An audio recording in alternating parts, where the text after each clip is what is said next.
Hello, everybody. Welcome to the live show for Dragon Keeper by Robin Hobb, book number... I was like, I don't have it with me. 10. It's normally me. I'm normally the one who does it. Yeah. But people who are holding a book, and I'm like... I think it's prioritized a drink and a blanket.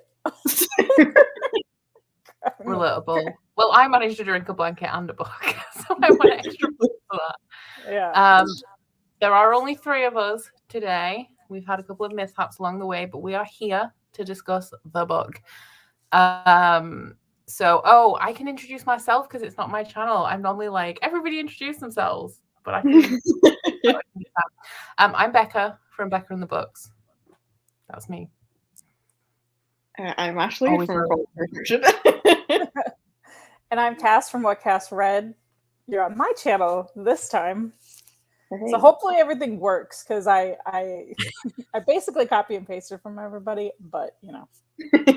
Everything's looking good so far. Okay. I was like, so what are your guys' basic thoughts and rating without spoilers? Who's going first? I'll go first. I did give it a 4 out of 5 stars because I'm such a sucker at this point that I don't think I could have rated it below a 4 stars, but it definitely wasn't my favorite. Out of everything we've read, still a lot of things that were enjoyable and different about this one, but not my fave. Interesting.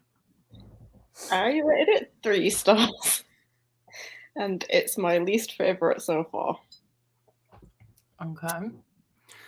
I gave it 4 stars, and I'm concerned about this series because I actually really, really like it, but I know that there's a lot of publishing issues, which is definitely apparent in this book.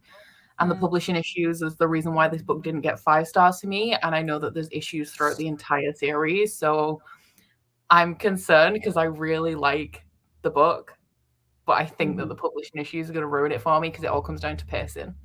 Yeah. And where people cut off. Like, the reason this didn't get 5 stars from me is because it starts to lull in the middle, which is normal. Like, books do tend to lull in the middle, but then it builds up to nothing.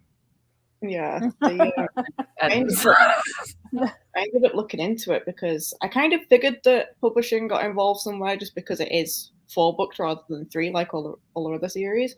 But I looked into this one specifically when I finished it because I was actually listening to the audiobook while I was laid down, and I thought I fell asleep when it ended, and it didn't. It just stopped because it cut off that abruptly.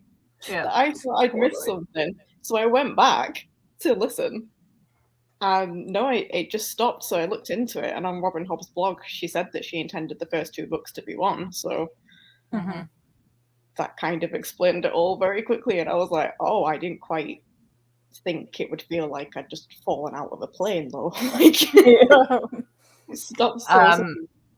Fifi said, please elaborate on the publishing issues. So essentially this book, for some reason, got cut in half. I think the first 2 books were intended to be 1 book, and it was intended to be a trilogy, but it ended up being 4 books. I'm not sure because I haven't looked into it, but I don't know why the second books are so short. Like the book 3 and 4, I don't know why they're so short. Because this would have been like a 800, 900 page book, I imagine, if it wasn't cut. Right. And then followed by 2 400-ish page books if it was published as one.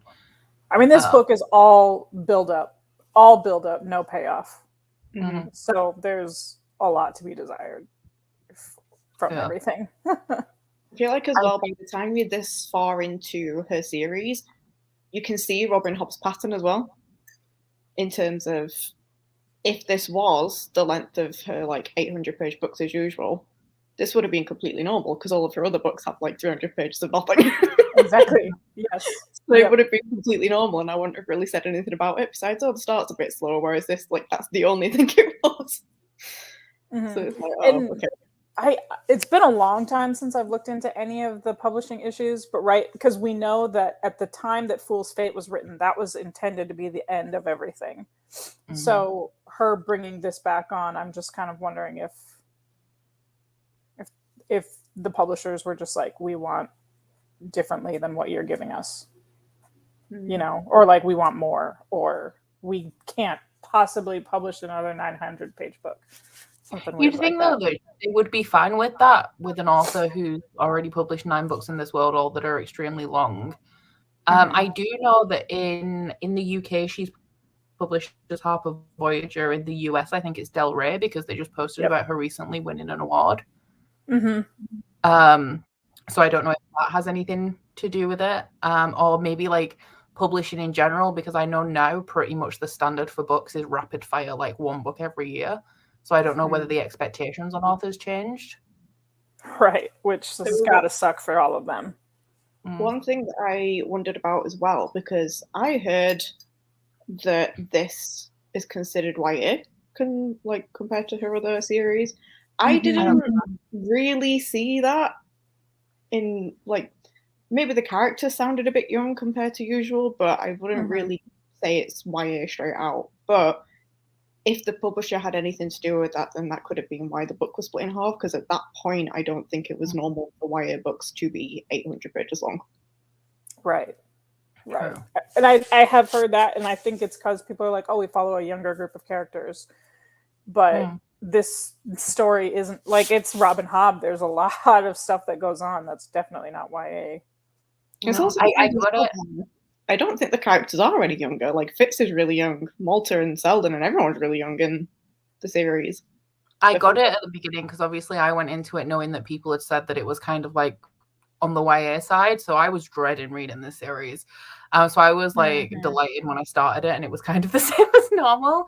But I kind of got it at the beginning because we're following Sintara, who's really young, like freshly hatched. And then there's the kid. Is she called Thymara? Yeah. Also about 10 years old. And the woman, is she called Elise? Is that right? Yeah. Elise Finbach, yeah. Yeah, she's early 20s, I think. But then shortly afterwards, like the first part of the book skips about 5 years, like through the we go over 5 years. So that by that point, the youngest character is 16. Yeah.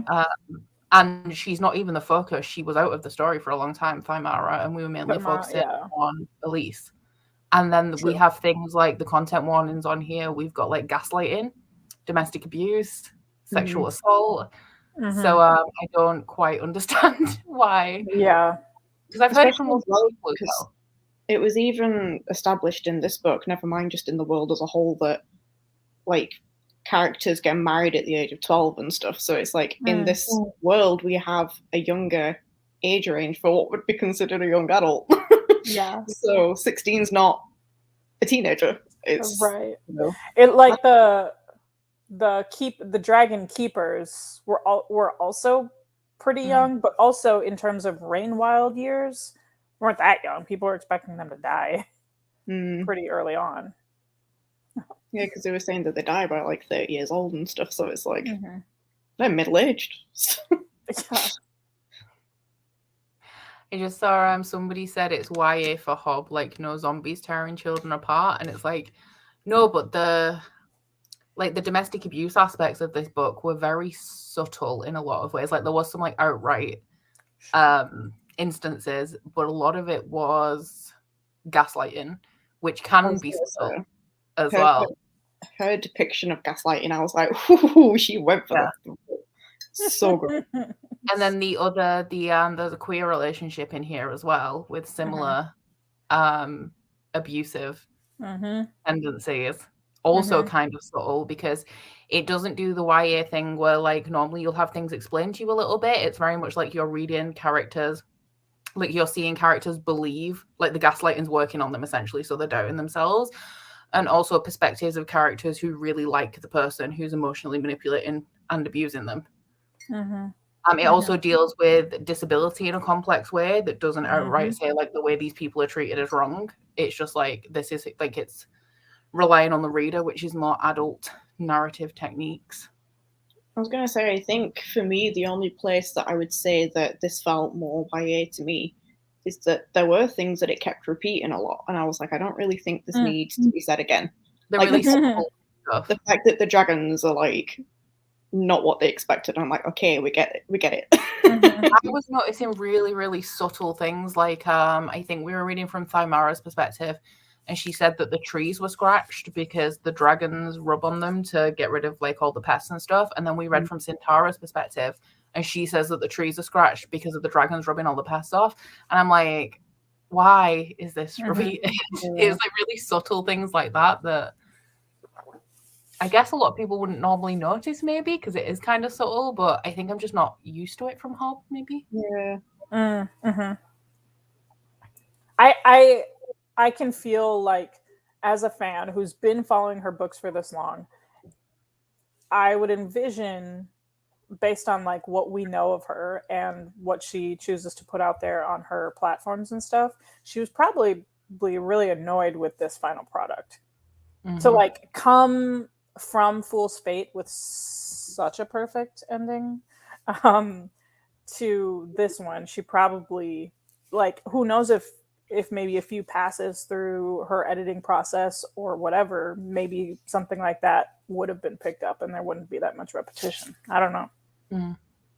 I did notice in this as well, because this is one of the newest paperbacks. It has like editing mistakes in it, which is surprising for somebody like Robin Hobb, like a big caliber author.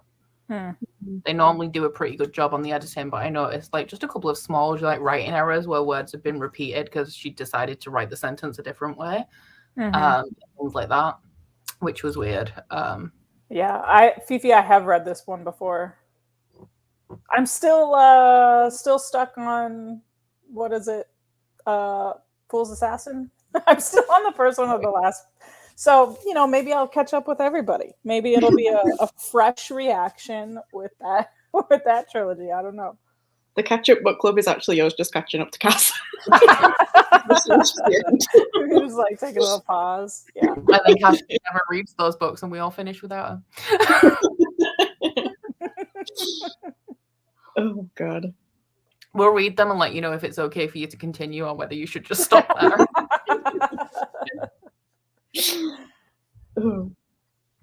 So I guess we'll move on to some more spoilery stuff now, because I don't think we've got really anything else to say that's non-spoilery, really.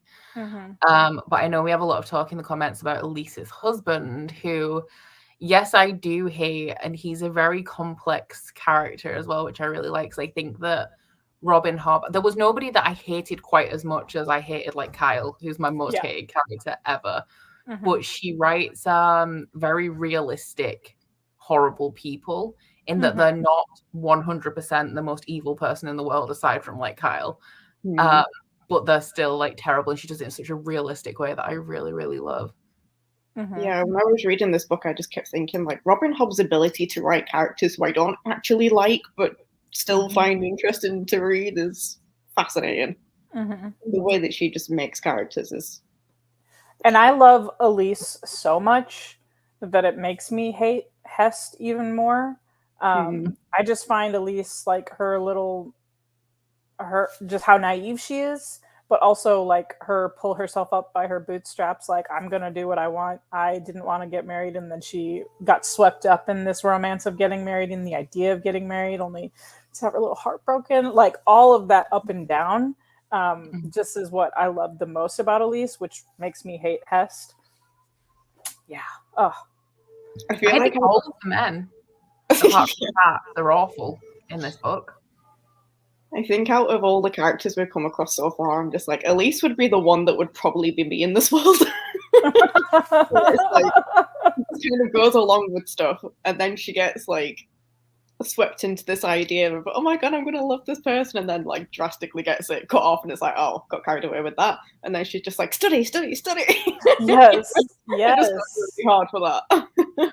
And how she was like, oh, this field doesn't exist, I'm gonna do it anyway. And I loved her. I just didn't think there was any like one, aside from Selden, like young baby Selden, I didn't think there was anyone like as pure as Elise in this whole series.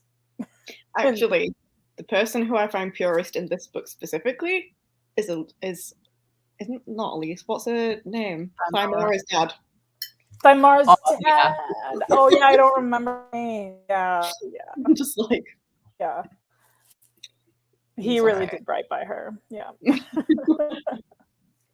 Tats and Captain Leftrin are the only guys I like. Captain Leftrin is my favorite guy. Captain Leftrin, this is the thing, because like we always no, what other word I'm looking for? We obviously have Hest, who is awful.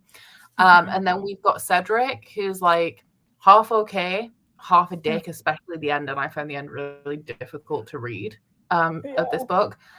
And then we have Leftrin, who seems okay, but he started off being a dick.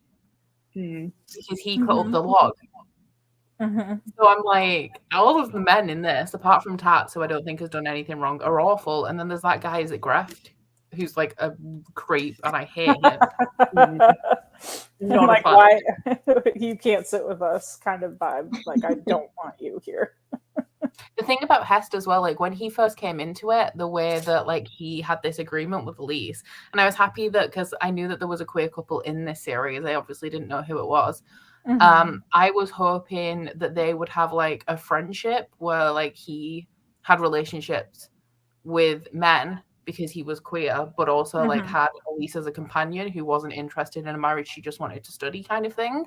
And he also reminded me a little bit of Rain starting off as well, so I got really excited. We read a chapter from his perspective, he seemed all right, and then he just like gradually went downhill until he was just the worst. I didn't think anyone was going to replace Rain for me, but like now that we're back in the Rain Wild world, now that we're back in Bingtown, like I feel like it's like a little homecoming. And so yeah, I did a lot of like comparisons of all the traitor men that we knew, the Rain Wild men that we knew.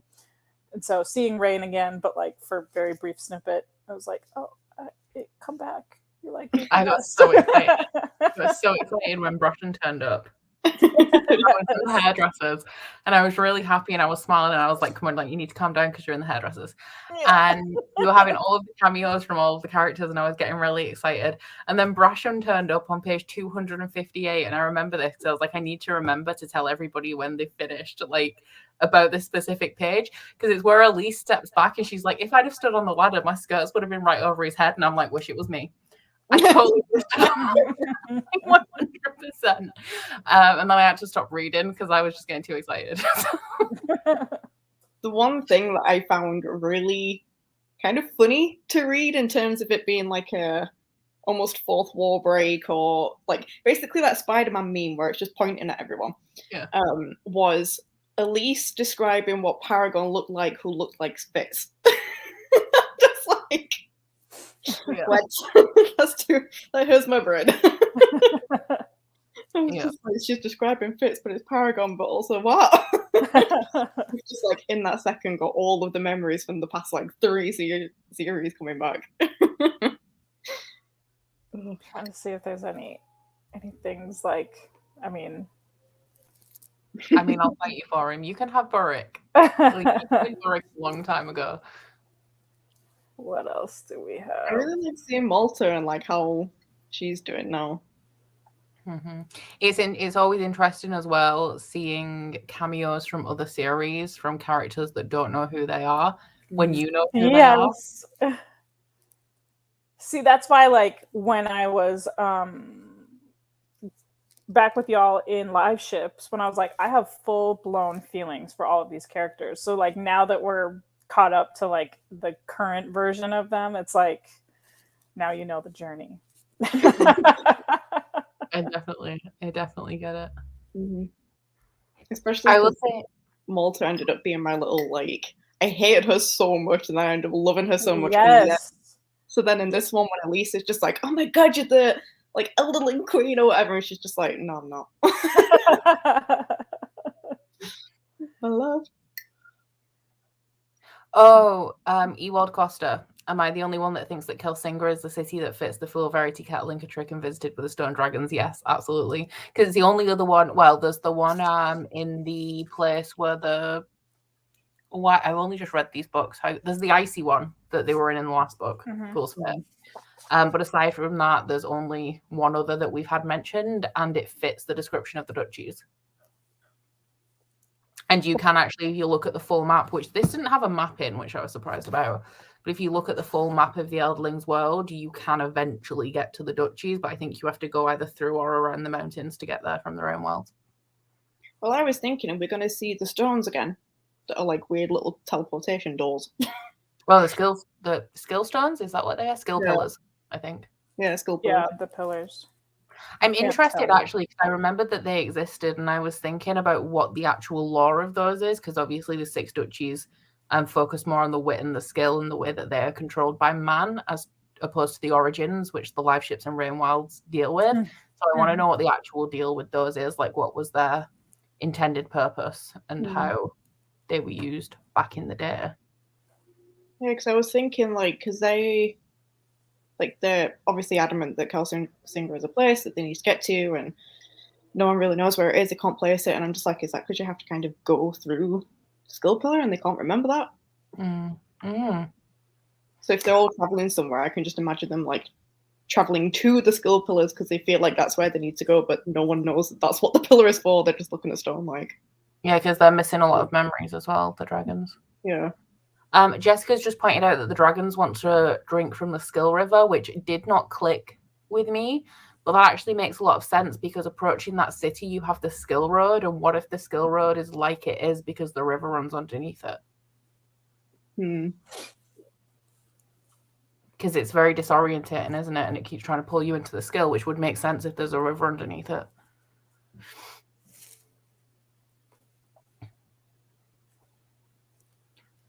Greyish white and acid because the Skill River flows into the normal water. Interesting.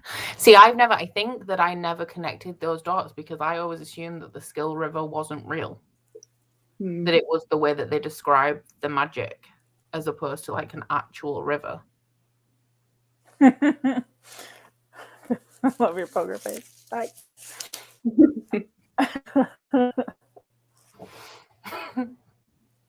And Fitz was having just trouble highlighting everybody's hypotheses. That's what I'll do. I didn't really find myself like coming up with theories too much with this one though, because it was just a build-up. So I was just like, I need to kind of establish what the point is here to figure out what kind of direction we're going in. And in this one, it is just we need to move the dragons. So it's like, okay, now what? Because obviously this book talks a lot about disability, both in terms of the dragons and also the people who are touched by the wilds. I'm really surprised that they treat the people who are touched by the wilds the way they treat them, considering it's quite obvious that the reason they're like that is because of the proximity to dragons and the area. Like somehow something from dragons has made that area so that people are born touched by the wilds and that they get all these growths and stuff. And especially because how they know a little bit about dragons and dragon lore and they live above the cities and they know about the artifacts and stuff. I'm surprised that they treat people touched by the wilds the way that they do. Especially because it's different to wilderlings as well. Hi. Yeah, the baby just showed up. The prejudice that runs through the Rain Wild people is pretty insane. Considering like all the prejudice that they have against them outside of their community, and then only within their, like inside their own community, it's like 10 times worse. It's insane. And I mean, I did really enjoy like learning a little bit more about the structure of Trahog, how like the richer Rain Wild families, so like Rain, they live at the base of the tree, but then you have Thymara growing up like right within the branches. And like even that, they're just like, you know, we'll just kind of like throw the people away who we know aren't going to make it onto a structure that literally might not make it. Yep. Yeah, it was probably the most surprising part of this whole book. Aside from how little payoff we got, because like a lot of it was just like that buildup of, okay, well, these dragons suck. We don't want to take care of them anymore, which is super weird because they were all about, oh gosh, what's the dragon's name? Come on. Centaura? Yes. No, not Centaura. Tintaglia. Yeah, oh my god. Yeah, because they were all about her and like totally like worshiping her worship the ground that she walked on. Only to be like, just basically like, ew, we don't want to deal with these like gross dragons. It was just a really, I wish, and maybe this is like something that got kind of muddled up in the publishing too. I just kind of wish we got a little bit more than like surface level. Ew, we hate these dragons. Ew, we hate these like super deformed kids from our Rain Wild Trahog folk. Yeah. I think it's because they think of Eldlings as ethereally beautiful and probably don't see that their changes are the first step into becoming more like them. I'm intrigued about what it is, because obviously Malta, Selden, and Rain had very close proximity to Tintaglia when she hatched, which is what turned them into Eldlings. But I'm interested to see what the distinction is between the people of the Rain Wilds, who were touched by the wilds, and Eldlings, because it was talked about in this book and people think it's because Tintaglia actively chose them. But I'm wondering if it's actually like it could be something to do with like as the dragons mature and there's more dragons, as Tintaglia is off making more dragons. I was surprised that she was gone this entire book, actually. I'm wondering whether just the presence of more dragons in the world, because it seems like a proximity to something has made them touched by the wilds, so a proximity to dragons should transform them into Eldlings. I was wondering that because they all seem to have an instinctual thing when they met the dragons to have a bond, like not just look after them.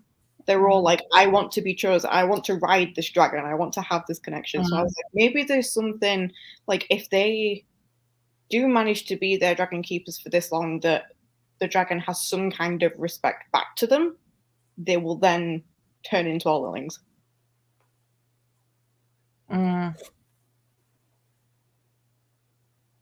Because every single one of them were just like, I want this dragon to like me. They all wanted to ride this dragon and stuff like that. Without any of them discussing it with each other, they were all just like... I really like Rapscal. Rapscal? Is that what he's called? And his dragon? Is his dragon Hebe? They are just like so much. Rapscal and Hebe is me with any dog that I see in the street.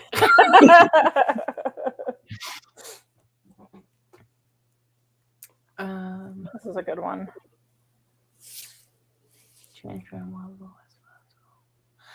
That was actually talked about in the book, wasn't it? Where Elise was saying, like, were Eldlings ever born, or were they just like turned? In which case, do they really need to worry about having children because they live for a long, long time? Like that might just not be something that they care about all that much. I feel like it was mentioned previously that they do manage to have children. I don't know if they said that whether they were Eldlings or not, but it was just like few and far between.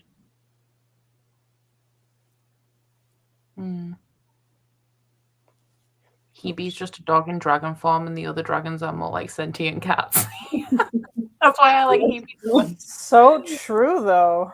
Yeah. And then he's like, what's Hebe's real name? And it's like, no, Hebe's name is Hebe now. He's just accepted it.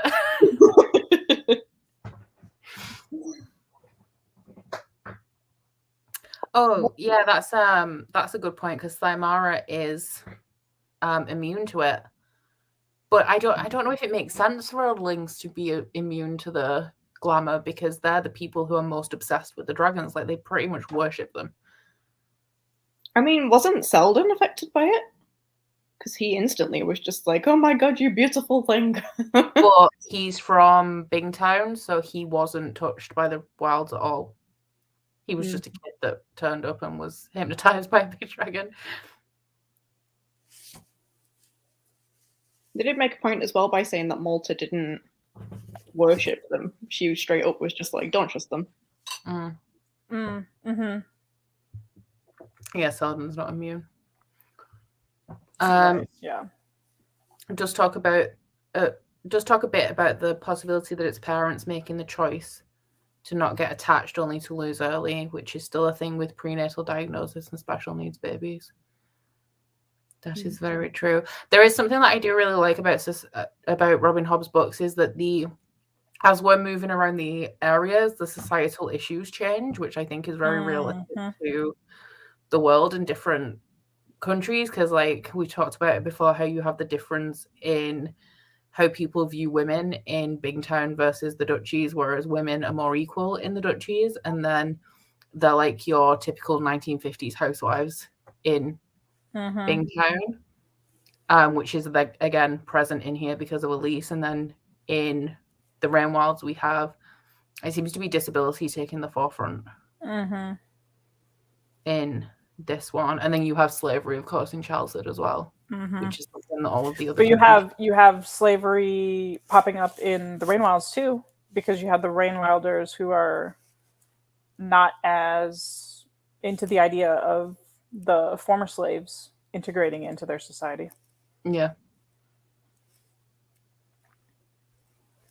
I did like the moment where Elise saw Althea and was just like, whole other possibility. Yeah. She's wearing trousers. I was annoyed at first because she saw her and she was judging her, and I was like, don't you dare judge Althea. You are.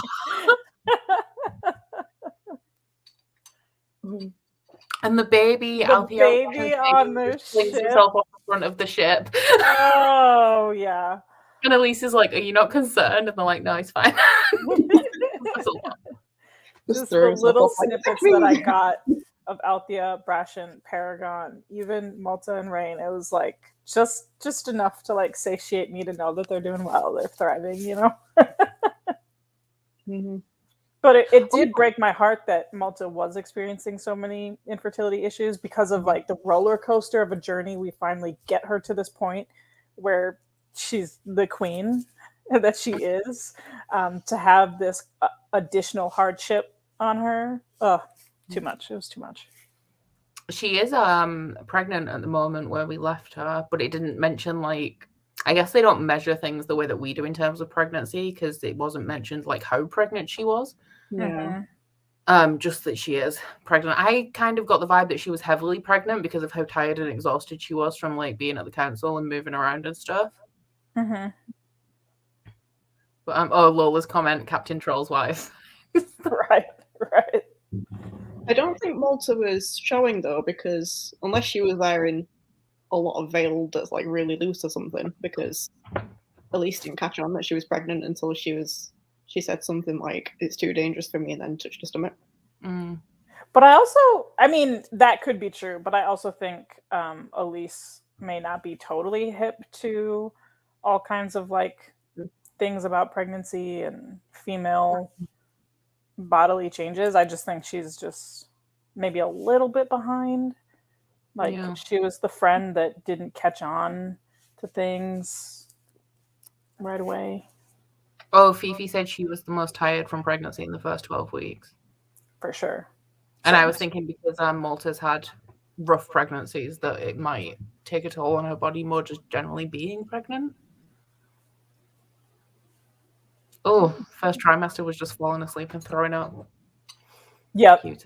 Oh, that was you kept missing the live shows because you were falling asleep and throwing up. Yes. That's exactly why you all didn't see me for a few of those. Yes. Yeah, so maybe it is an early pregnancy for her then. I had something I wanted to say and I can't remember what it is now. It's left my brain.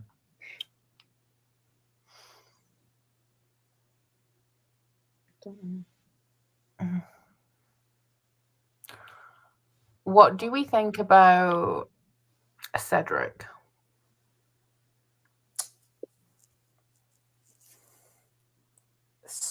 This book, I want him to do better. See, we know.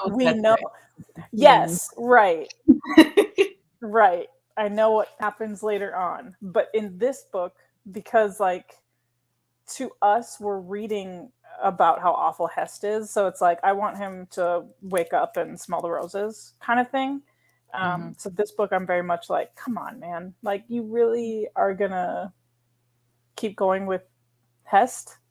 You really are this guy? It's okay. He does seem to, like, throughout this book, he does seem to want to pave the way for himself, even though I don't agree with the way that he's doing it. But he seems to want to do that so he can be rich enough to run away with Hest and live happily ever after. I don't think Hest even wants that. Well, he doesn't, because he said he likes his lifestyle and his social standing. Right. And all of that kind of stuff. Right. Lots of people I have. honestly didn't know if my brain is just too dark by now. So I was like, I fully thought that Hest was trying to set it up so that Cedric and Elise slept together and had a child and claimed it was his, just so that he didn't have to. I just kind of had him as being really spiteful and just punishing Cedric because Cedric wouldn't agree with him. Right, that's how I read it. Somebody else who Hest can have a relationship with, who's assumedly taken Cedric's place while he's been gone. Yeah, no, I'm not a fan of that. Cedric may have this like moment where, because for everything we've learned so far about him, he has basically been told what to do by somebody, whether it's his parents, whether it's Hest, whether it's, you know, friends or family or whatever. So I feel like at some point he's gonna keep trying to gain control, have this kind of like villain moment, maybe have a redemption arc in the end. He's giving me monster vibes because he doesn't seem thoroughly awful. But then it's also like, I don't think Hest is going to be the most awful in the series because it's just too obvious. I think it's going to be the Greft. Is that what he's called? I'm sure it is.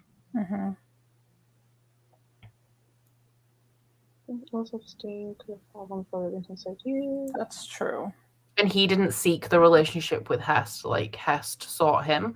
So assumedly Hest has more understanding about who is actually queer in the community, whereas Cedric was just chosen by Hest, and that's pretty much all he's ever known. Yeah, Cedric was straight up groomed. I was going to say, because he also has been gaslighted the entire time by him. It's not just Elise, it's everybody really, because anytime anyone tries going against Hest, he's just like, well, you're wrong and here's why, you're not remembering it right, and I did all this for you and yada yada, and it's like, Lola's question is interesting. Who do you think spoke to Cedric at the end in his head? Because I'm wondering if, because he drank some of the, well, did he drink the dragon blood or did he just like taste it? But I'm wondering if, because the dragon that it was is one of the ones that was pretty just like not even sentient, really, like to the degree of the other dragons. It was more just like an animal. So I'm wondering if the reason for that obviously is because the dragons didn't have enough time to cocoon. They were late cocooning, so some of them were born deformed and they don't have the full capability. So I'm wondering if, because he is a healthy host and he's drank the dragon's blood, whether it's the dragon that would have been born in that body if the body was suitable for the sentience kind of thing. Like an echo of that. I was wondering if it'd be something like Selden, like I'm fully anticipating in the next book that he will now be able to understand dragons after that. And because Selden just kind of understood the memories, and that's how he knows dragons. So I'm wondering if that's kind of what happened, like he consumed a bit of memory to now understand it. Oops. This one. Oh, he also dragged blood all over the deck of the Tarman because somebody's just said, Helen, I think the barge might quicken. I'm surprised it hasn't already because it's the first live ship. I was wondering if it's because it hasn't been carved with the figurehead that it doesn't speak. It's just got eyes on the front, hasn't it? Yeah. There we go. Literally pretty much wrote that out. I do like Tarman.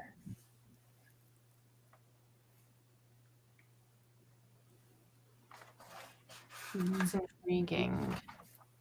Oh, the dragon. Which one is it? Merkor? Are we all thinking that that's Malkin? Honestly, I could not keep that thought never occurred to me.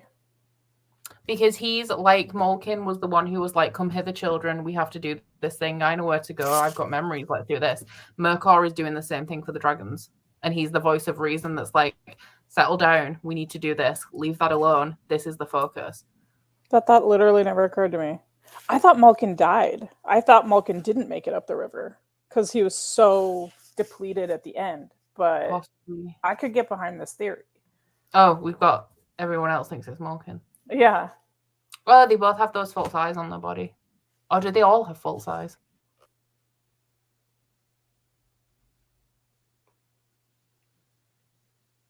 Yeah, that thought literally never occurred to me. It could be like me not reading things clearly enough because I'm the one who didn't pick up on the fact that the fool was Amber. So there's that. I had to have it spelled out for me when I first read it. What, is the fool in this series too? Do we have to look out for them?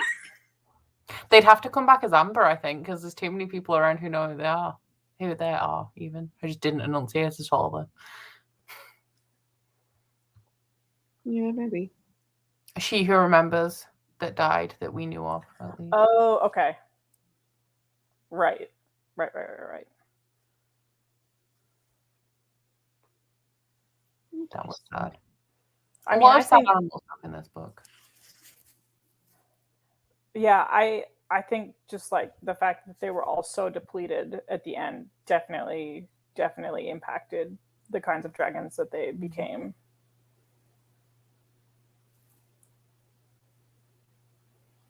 Any thoughts on who Sintara might have been before? I don't really remember any of the serpents apart from She Who Remembers and also Malkin. Yeah. Was she called like Sessula or something? Who was Malkin's friend? The only other real one of the ones from right at the beginning of Ship of Magic. There was 3 of them. One was Malkin. One was something called Sessula, something like that. And there was another boy, I think. So it could be her because if Malkin's Murkor, they seem to choose similar names. It would be funny for them to show up in Kelsinger and the Fool just being there, like, welcome. Watch them turn up at the Fool's Resurrection. Caesarea. Yeah. Honestly, the same thing happened with the serpents and the dragons in this one. Like, I just couldn't, unless it was like one of them talking all the time, then I just couldn't wrap my head around which one was which. Yeah, is the black one called like Carlo or something? Begins with K and it's 4 letters, I think. That might not even be the black one. Sisakwa. Is that the one that I've been calling Sissula? Like, is that the same one or is Sisakwa a different one? Okay. Yeah, everybody's correcting us. Well, cool. Now I'm going to have to go back and read the serpents to like pick up on these things. Yeah, I totally thought Malkin died, so I didn't even try and translate who their personalities were into these dragons. If Sisakwa is the one from the beginning, I'm pretty sure she was the one telling Malkin that she was sick of his shit, essentially, and she wanted to go where the food was and wanted to turn back, and that he was endangering the serpents and that they shouldn't keep going on this mission when they don't know where they're going and all that stuff. I hope so, just because I want to see the connection, because that's a city that we're familiar with as well. Mm-hmm. They're going to be the people are going to be disappointed because there's nothing there, as far as we're aware, apart from a whole ton of skillstone. I think Elise will be fine with wherever she ends up. I'm just waiting for like Fitz to wander back and be like, "Who are all these people and why are they in this?" And then Elise to be like, "It's the man from the ship." Just get another Spider-Man meme moment. Saying they were doomed.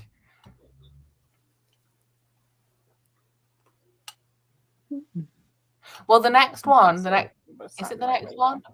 Oh, the next one's called Dragonhaven, which is what they've been referring to Kelsinger as, but there is one called City of Dragons, I think.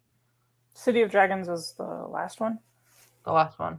Which I assume the City of Dragons would be Kelsinger, unless they get waylaid along the way and end up somewhere else, which of course is possible. I was going to say, they mentioned a few times that I picked up on that before they even set off, they were just like, you might find somewhere else that's nice enough for them and they can just stay there. And it's just like, it's like you saying you're not actually going to make it, or you will make it, but you'll end up somewhere else. You will make it, but we don't care. That kind of thing. Blood of Dragons is last? Oh, my bad. Is City of Dragons the third one? Yeah, because I think the second one's Dragonhaven. Okay. I keep looking up here because the books are on the shelf above my sofa, but I'm not sat on my sofa, so that's just... In fairness, I don't think Fitz is going through skill pillars for a while. I was just trying to remember where Fitz is, and then I remembered that he's living his tweet little country life with everyone's least favorite character, so... Yes, now you guys, now you're caught up with where I am. Yeah. And how Molly is the absolute worst, and Fitz can do better than her and should. But I don't want it to be Starling either. It's all right. I'm over it. One thing that I currently don't get, I imagine there is a purpose, but the little letter things in between when you've got two different stories going on where it's like the official thing of the news about the stage trap and everything, and then also, can you get me some more bird feed? Yeah. I really liked where Kim came in and Detrozy like just essentially ripped her head off. Kim does have big Karen energy though. I was just like, what's all this about? What is that? I don't really understand. I'm not sure if it's just there to give us the markers of time. Something I did notice though, and I don't know if I've missed the significance of it, but they start off with saying like the first year of the most glorious satrap Cosco. Is that what he's called? Yeah. And then it tails off and they just drop that completely. Yeah. I don't know if it happened to him and they mentioned it and I missed it. I noticed that one thing you got from it is the fact that the satrap is the person who they keep saying, like, this person's paying a lot for dragon pieces, basically. So I was like, okay, maybe we just needed that context of, you know. Yeah, it's definitely like an anchor to what's going on in the wider world now that it's wide knowledge that the dragons are back. And the satrap is extremely ill. Marley is. That's good. I don't like him. But then it was just like, who are these other people that just like, can you send me some bird food? Do I know how to wet this bird food? Like, why are we talking about bird food? Oh, Kim is a dude. My bad. The bird mail is important in my opinion. I feel like everything's important, but I don't know if that's just some like hob. I trust you to say nothing out of this. Ship of Magic, we had the serpents, and we didn't know why we were following serpents. And so there's, you know, the bird. Oh my god, are pigeons like really baby dragons?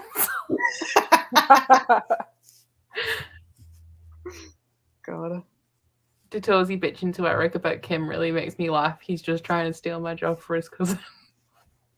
Oh, that was good. I enjoyed that.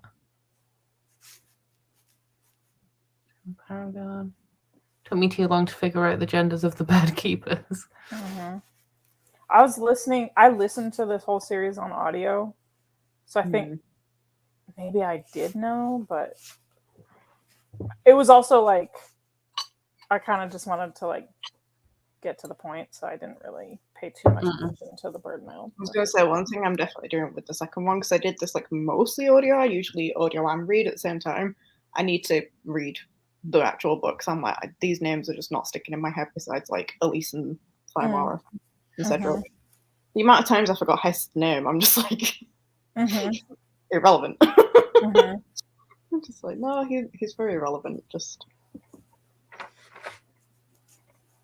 I'm looking forward to seeing the reunion of Elise returning to him in terms of she's pulled a lot of shit while she Yeah. I hope she never does. I hope she just goes to Kelsingra and stays up. It just really makes me laugh that it's like you were let out of sight for 2 seconds and now you're just like, lol. I really liked her at the beginning as well, where like he's trying to court her and he's like, is there something wrong? And she's like, yes, I was going to the Rain Wilds and you've ruined everything. That's when I thought he was decent as well, because he was like, "Oh, sorry, I didn't realize." Like, Yeah. I wouldn't have asked Until you if I'd have known. literally the chapter after, and he's just like, "It all worked, my master plan," and I'm like,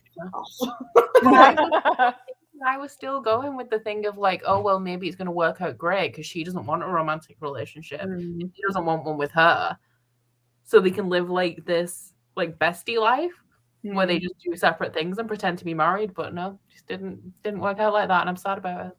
And I think what broke my heart a lot about that was because Elise had her vision and had her goal, and then I feel like maybe disappointed herself in the fact that she got swept up into the idea of a romantic marriage. Before that was never her plan. And I was like, Yeah. You could do so much better. Be that scholar. I do have to say, like, her just fully taking it for what it is. I'm like, you get it, girl. Like, you spend his money. You get those scrolls. So true, though. Yeah. I was like, wow. And I did love the first, like, not the first time that she stood up for herself, but the first time you see it on page, her being like calling the shots and actually having a bit of a showdown with him. And I was like, she's there like referring to the contract, and she's like, "Yeah, let's go get it then." Okay. Yeah. That's fun to read.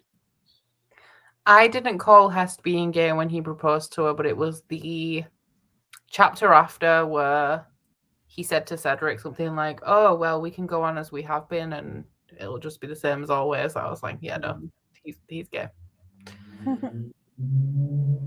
I think that was probably just like one of my least favorite character things that Robin Hobb has done overall. Just making this like really nasty grooming relationship be a queer relationship. That was probably like the most questionable thing I think I've seen her do out of a lot of questionable things. So that's like definitely not my favorite part of this book, was that the nastiest person happened to abuse both of his people in many different ways, and he just so happens that it's a queer relationship is one of them. And yeah, that was my least favorite character moment.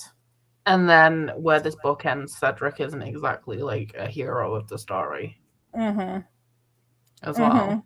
I also picked up on that. I'm hoping that at some point Cedric's kind of going to move on and we might have a healthy queer relationship, but then again, I also don't think so.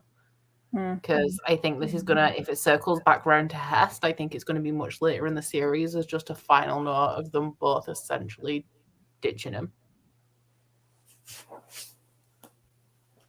Should we using money to buy expensive books? Oh, this one.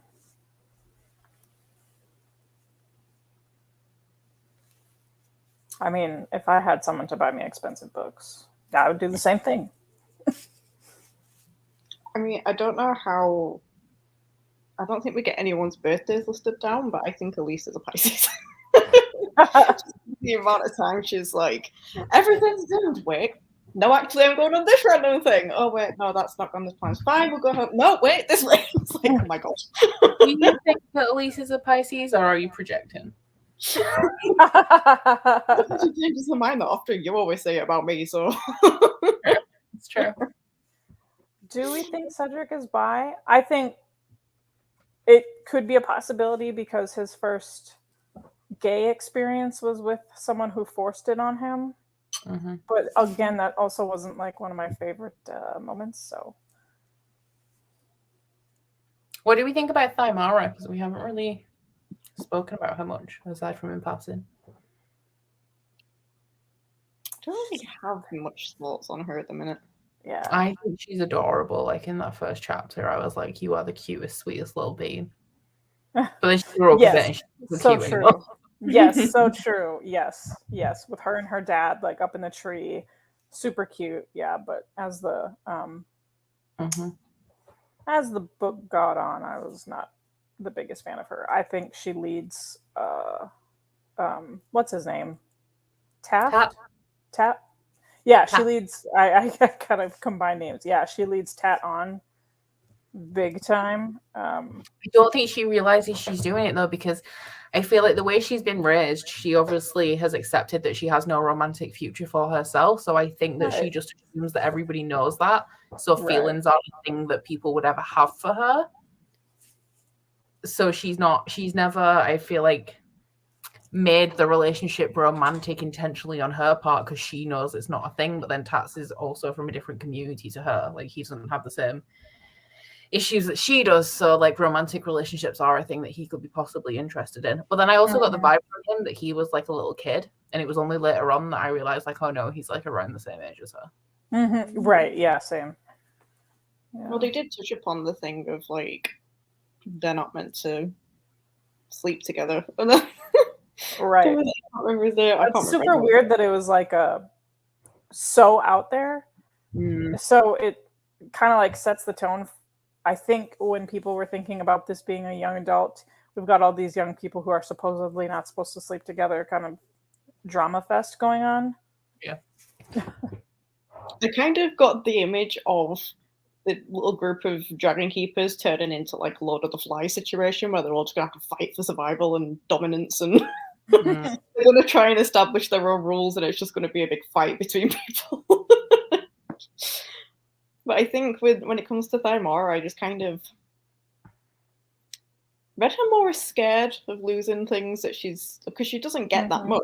I think she's just terrified of losing what she already has, and she's very much, she repeated a few times, like, but there are rules, like I can't be with anybody because there's a rule, and then she repeated the fact that people were like, there are no rules now, we make our own rules, and it's like, because she's also had people treating her like shit within her own household because her mother's awful.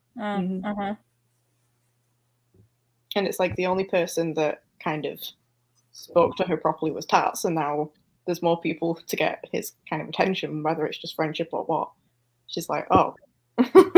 I don't get Ace vibes from Thymara because one of my things about her is I feel like there's going to be a romance within her timeline at some point, but I have no idea who it's with because every boy she meets, she talks about how attractive they are.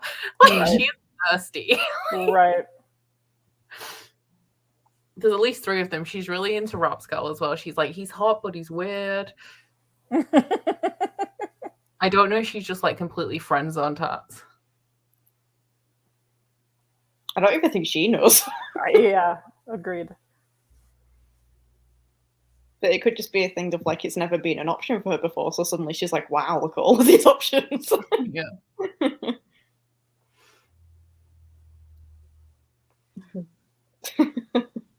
I just honestly, it's just Rapskull and Hebe, favorite characters. Whole run with the Eldlings. Love them. I don't know whether I just didn't get that vibe because of the audiobook, because the audiobook makes Rapskull sound like a 5-year-old. He's bonkers. Like, I think the first thing, as soon as he sees his dragon, they're like, I don't know, is he riding it? He just like hops straight onto his back. And then he's like, fly, fly. And everyone else is like trying to gently approach them and getting like snapped at. Yeah. I was gonna say there's like the scene towards the end where he's just like, I'm hungry, I'm gonna go running off, and then he comes back like 2 minutes later, like, are you coming? It's just like, in a minute, okay. Are you coming? Slow down. Right. He reminds me, I think he's got a little bit of like the Fool's eccentricity from like when the Fool was being the Fool in like the first series. That's what it reminds me of, like with all of the cartwheeling around and things like that.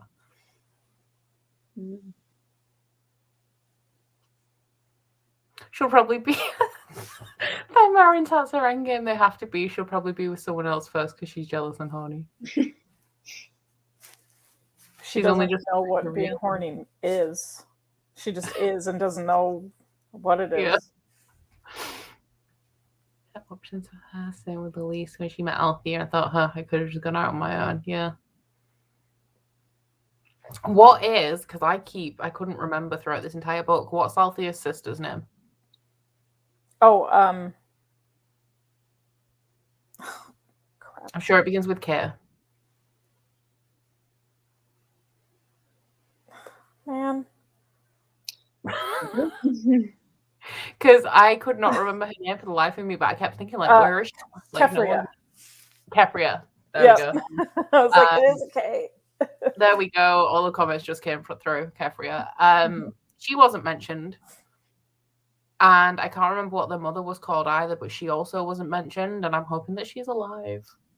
I was going to say earlier, I'm like, I wonder how their mum's doing, because it's like all of the family are completely different continents or something at this point. Like, Yeah. They got special jobs, didn't they? Kefria and their mother got special jobs after the Liveship Traiders to do with the negotiations between the two towns, but I can't remember what they did. But because it's like an official thing, I'm surprised that they weren't even, just like woven into the messages somehow. Ronica. Yeah, Ronica. Thanks, everyone. This is so good with names.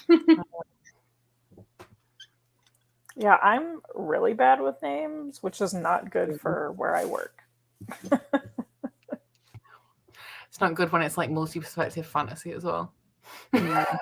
Yeah. I will say that as soon as I started reading this book, it just fully confirmed that I much prefer the Liveship side of the world than the Fitz side.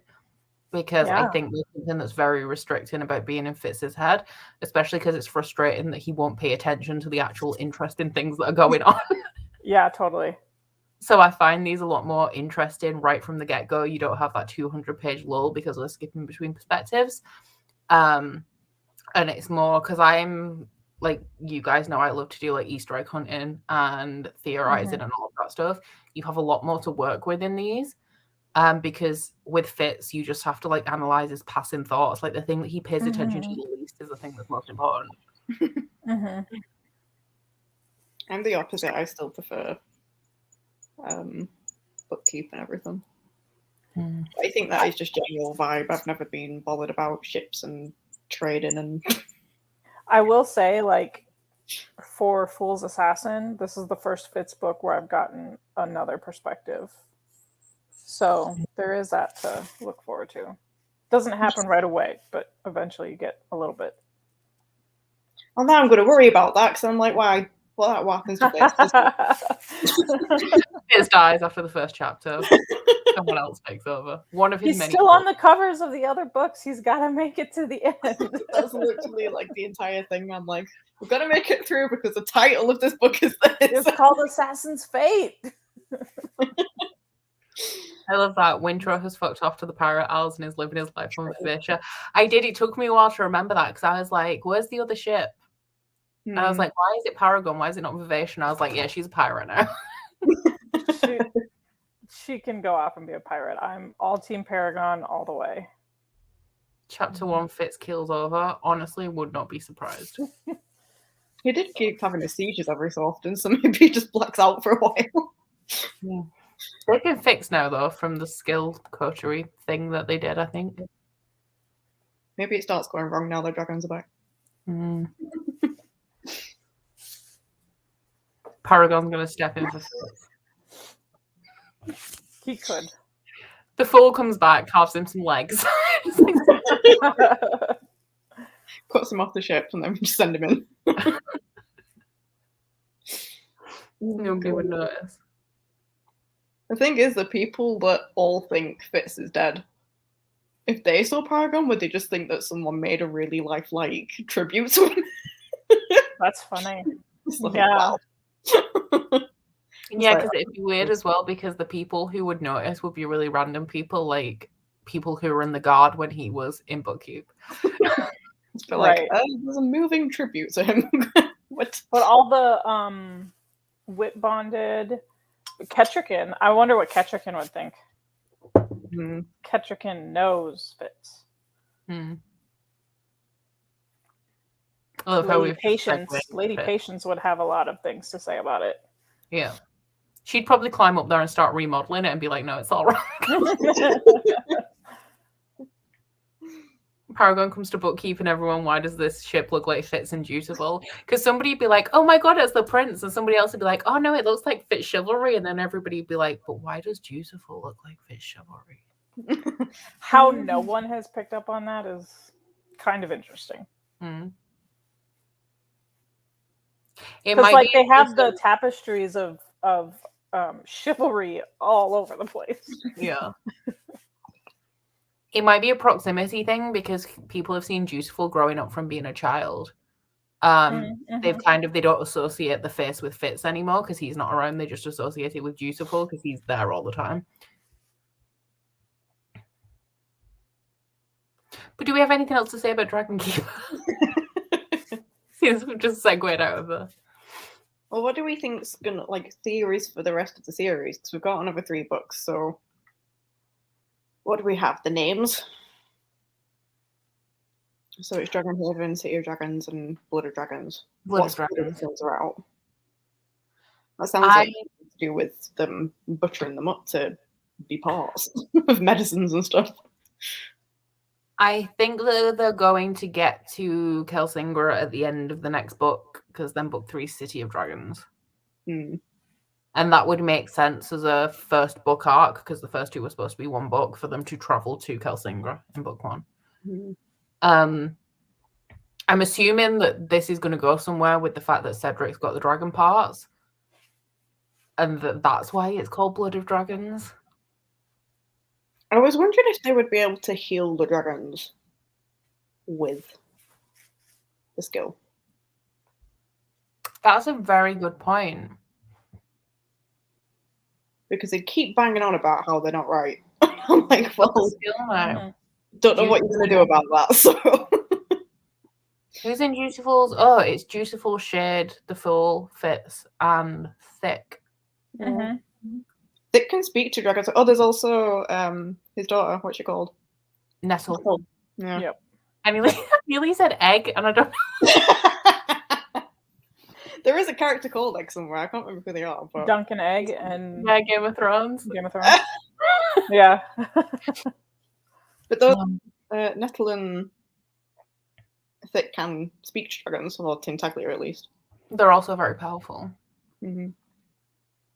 But then I just feel like that sort of... we haven't had a crossover between series that way. No. So I'm like, I don't think that's going to be... We might do, though, because Fitz is the main character. And we won't see Fitz because he's off with Molly. Yeah, true. So they Living could his country squire lifestyle. Maybe it would be in the way where it's we have Thick coming in, speaking, being like, the dragons are too loud or something, but we don't know it's Thick. We just hear a voice and maybe we recognize it from how he speaks because he does have a specific way of speaking. Yeah. And they're powerful as well. Thick and Nettle are the most powerful, aren't they? Yeah. So I I always thought Thick was the most powerful out of all of them. Yeah. He just struggles with actually applying it. Come on, there's got to be a point to him being seasick. Maybe it'll come through in this series. We'll find out why it mattered so much. True. That is very true. That is very true indeed. Imagine if he just ended up being a dragon envoy. That'd be so cool. He's the one that has to accompany Tintaglia around the sea to get the dragons where they need to be, even though he hates water so much. I think because we're in a different part of the world as well, nobody will have thought to have made the connection between the skill and the dragons. Do they have skill users? Do they just call it something different? Do they exist? Or are Thymara is anybody who can talk to a dragon a skill wielder? I don't really know, do we? Well, because did we establish that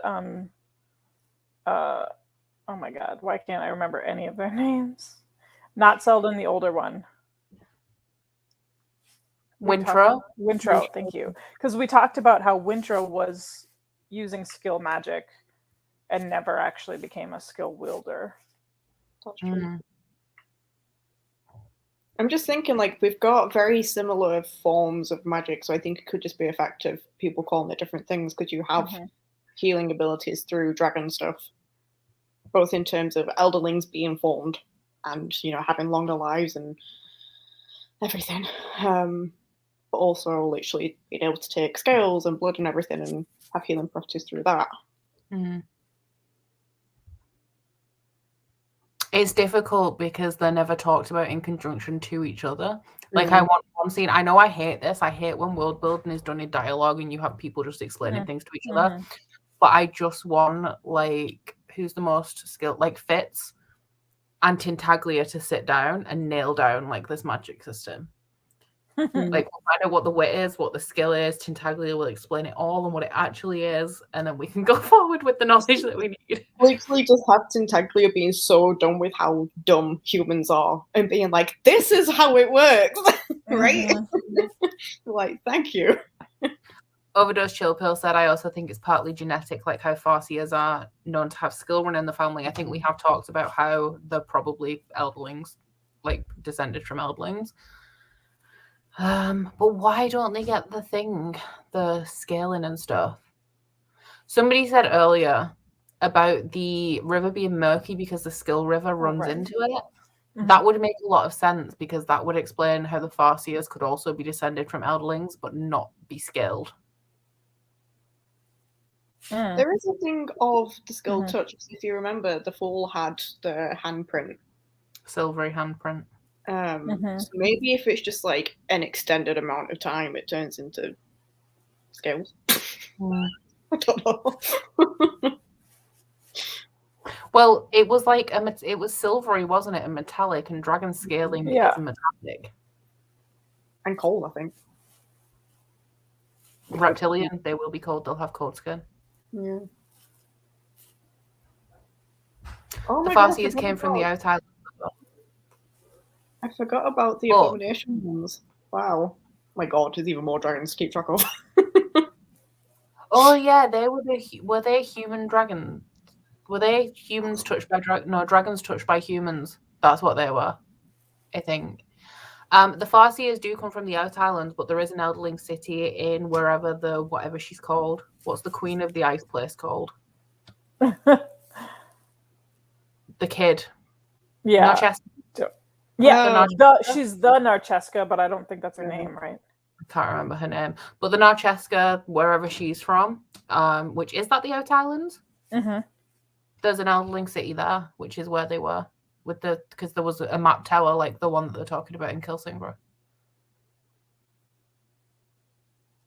The map towers seem to be in multiple places. Just remembered we also had the forged ones at one point. Eliana. That's what she's called. So many things. Boric used the But I didn't think the forged ones' magic, like their humanity taken away from them. I thought that was just a sinister form of magic. I didn't think that had to do with skill use, did it? We had a thing where it has something to do with the prophet because there was the white ghostly ship thing that was like sending them. It's the skill pillars, weren't they? They were trying to make stone dragons by using the memories of random humans and putting them into skill stone that they were later trying to turn to a dragon. Yes. We never really establish a lot about the prophets in terms of like their magic, like their background in magic either. No, that's where the Fool has gone.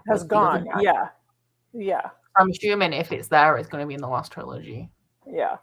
But it will only be in... Oh, she should have done another series before she did the last, like the Fitz and the Fool. Following the Fool, going to his homeland. She'll never give us... We leave the Fool going back to that guy. The black man, as much as I heard that name. Oh, that's what he was called, yeah. He goes back there first, doesn't he? Novels. Taker is the first of the Farseer kings who is from the Out Islands. So that's literally where they got all their very blunt names from. I was going to say, I'm like, oh, they name things there then. It makes sense because we know there's a city where the Narcheska is in the Out Islands. We know there's 2 cities in the Rain Wilds and there's one past the mountains. So the mountain people have magic because Kadrigan has the wit as well. The Rain Wilds is full of magic and they have all of the wild touch people. And the Farseers are in Book where there is no city, but they're from the Out Islands where there is a city. which would make sense why, oh, Mhm. the Farseer line has magic and nobody else does, because they're from a place with an elderling city. I like that. Because I don't think there is one in book. No, they just have Obviously, witness stones like outside of the city, but that it's all pretty man-made out there. Isn't the new? Oh no, I was going to say the new keep is built on top of an old keep, but I think the old keep was just an old keep. I don't think it's anything elderling like. Yeah, like the ruins where Fitz would always sneak out to in the back. Didn't he always like sneak out that way? Yeah. The skill pillars at Bookkeep and the ones on the other island as well. And also, isn't there some random ones that he goes through when he leaves the Fool and Night Eyes behind in Fool's Errand? He finds some random ones that take him to the other island. Yes. So they're dotted around. I was going to say, I remember one just being in the middle of the sea somewhere. Yeah. We also know that we've had the massive volcanic eruption, which is what got rid of all of the dragons and put half of the world under the ground, like under the ocean. So it's possible that there were some in the Six Duchies, but they're just like they were coastal and have disappeared. Because thinking about it, why would the Eldlings need to travel into the middle of like absolutely fucking nowhere using the skill pillars they've left behind? So assumedly there was something around for them to want to travel to.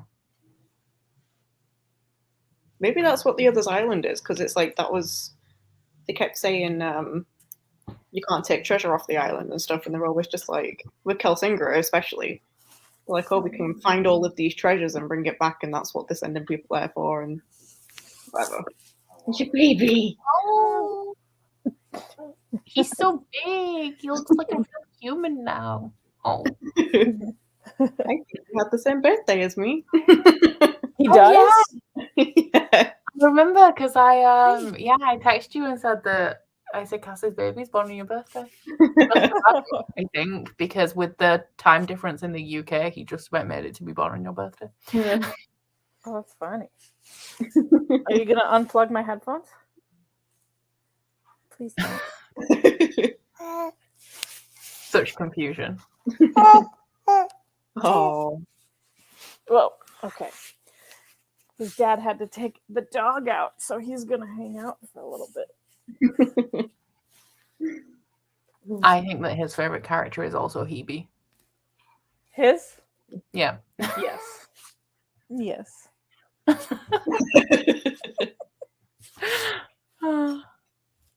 Book might have just been an outpost for the Elderlings, and that is why Taker has settled there for the presence of the pillars. Possible. Mama, why are you talking to yourself? Probably. I mean, he's a baby in 2021, so he does see us like FaceTime and stuff like that. But I don't think he associates the computer with that kind of thing. No. Just like phones and stuff. Cute. I mean, what do I know? Yeah. He's really staring. He's very intense sometimes. And he'll like just like stare at you, and then you like look at him, and then he just like breaks into a smile. But he'll just like stare for a long time.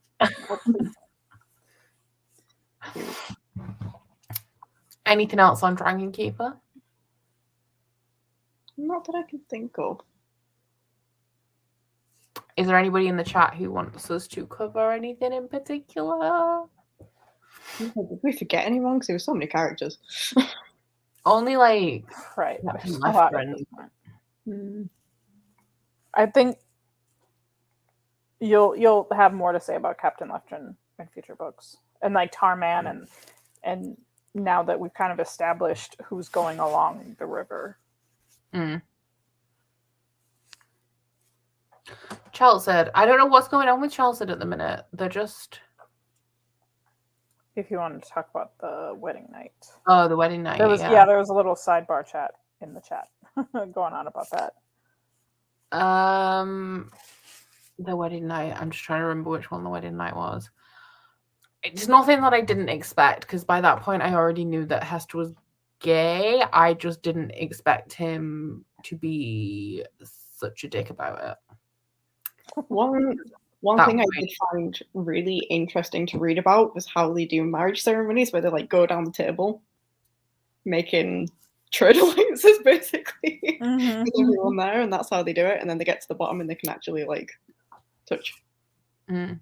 And I'm like, that's the wedding ceremony was really interesting, because I don't think we ever saw any kind of ceremony like that in the Liveship trilogy. Nobody got married conventionally though in the Liveship trilogy. No. Althea got married on the boat, and Malta had a Rain Wild wedding, I think. Yeah, so the wedding night and the rape, by the point it came to the rape, it was already established that he wasn't the greatest.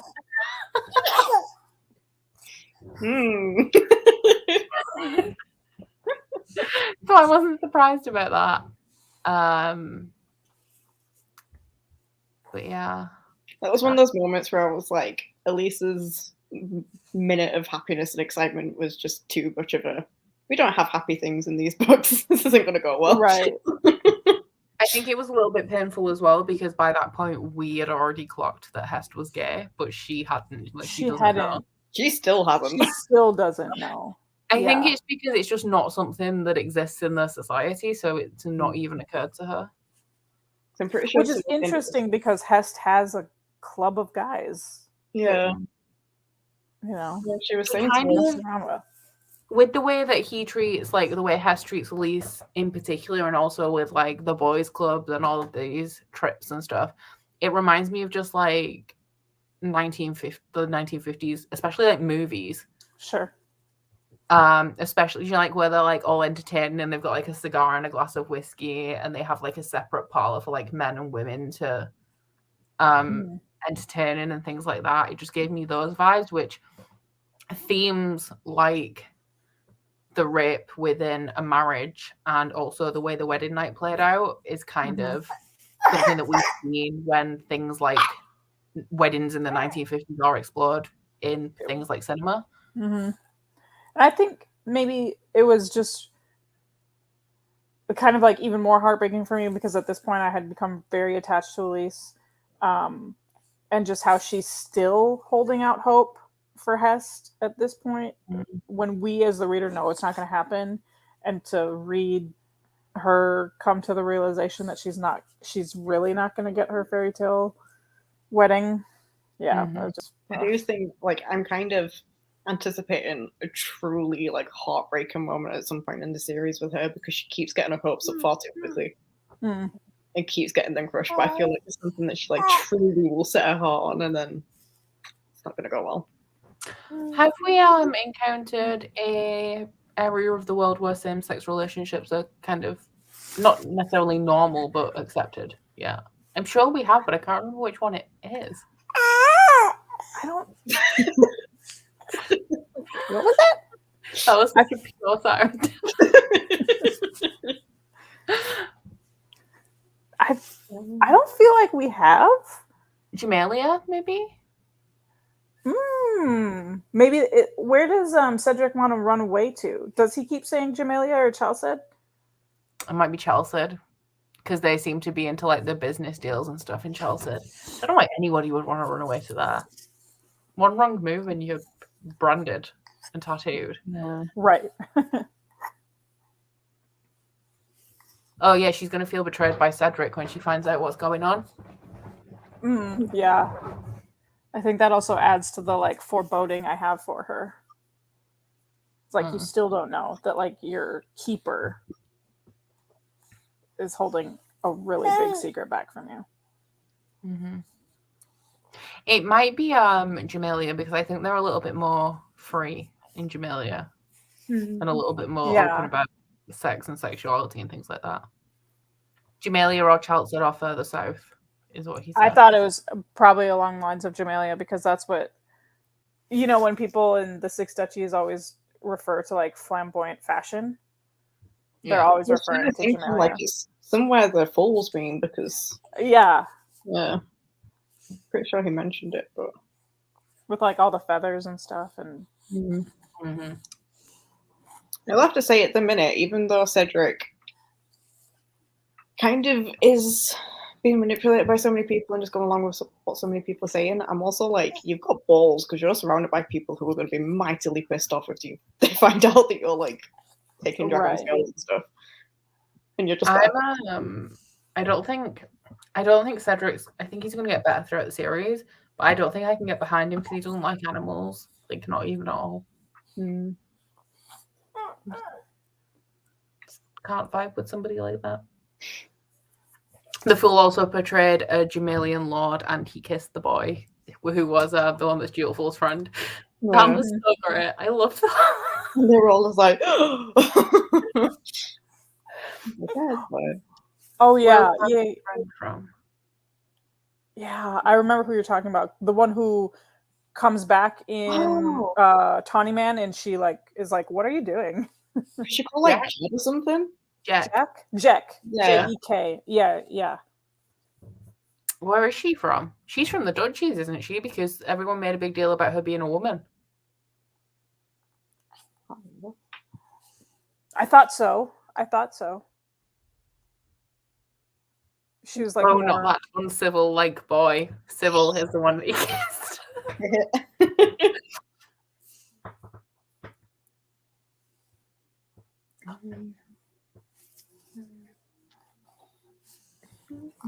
Yeah, Jack is from the Duchies. It's crazy that I remember that Jack is from the Duchies because Jack is a woman and also like a mercenary type figure. So it has to be the Duchies because everyone else hates women. So right, yeah.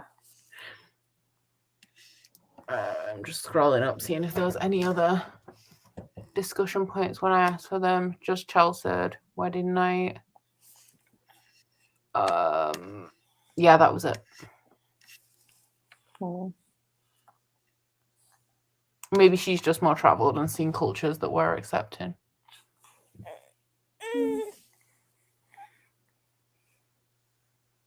Lord Golden in his Jamalian ways. I love it. Also, possibly the place where like the whites are from might be because Paul's very fluid with his gender and sexuality. Although I don't know if that's like a specific Fool thing or something to do with the culture that he was raised in. Yeah, I read that more specific to the Fool. I feel like he has to have been well, no, because he's got all of the wisdom, hasn't he, from being the White Prophet. I was going to say I feel like he would have had to have been somewhere to kind of learn acceptance of himself and others, but he's just the Fool. He's wonderful. Oh, they're wonderful because gender fluid. I don't think there's anything else about this book in particular we've not touched upon. No, it was just a bit anticlimactic. So all we really have to discuss is like the characters and the setup and stuff. I'm intrigued about how the second one's going to start, considering this was such like a slice. So I'm like, we just jump in the middle of nowhere. Like, oh, okay. Because I kind of feel like I have to continue with the second one now because we've just stopped in the middle of nowhere. Yeah. I love that Prilcop and that pale ass bitch. Right. That is true. Oh, God. Especially the super pale lady. Yeah. She uses her femininity as a weapon. That pale ass bitch. I feel like that needs trademarking. Yeah, that's what we have to refer to as from now on. I'm gonna type up a manuscript which is the entire like Fool's Fit, but instead of like whatever she's called, is it the White Lady? I'm just gonna swap it off for that pale ass bitch. Then I'll get it. So many of the scenes from that last book so dramatic when they're like having a showdown. Yeah. Just calling her that pale ass bitch. I'm getting bombarded by the dog and the baby now. Oh God. Did you see him put the mic in his mouth? Wow. And on that note, I think we will wrap it up. So back in January. And so we have 2 months for Dragonhaven. And then the following 2 books we're only going to do with 1 month each. Mm. So I guess in terms of catch-up book club, I wish you all a happy holidays and a happy new year, which is wild. Whoa. See you next year. And we'll be back in 2022. Wow. I don't know, it's devastating, isn't it? We need to release Cass. Okay, so yeah, that's it from us, and we'll see you next year. Bye. I might just Bye. end the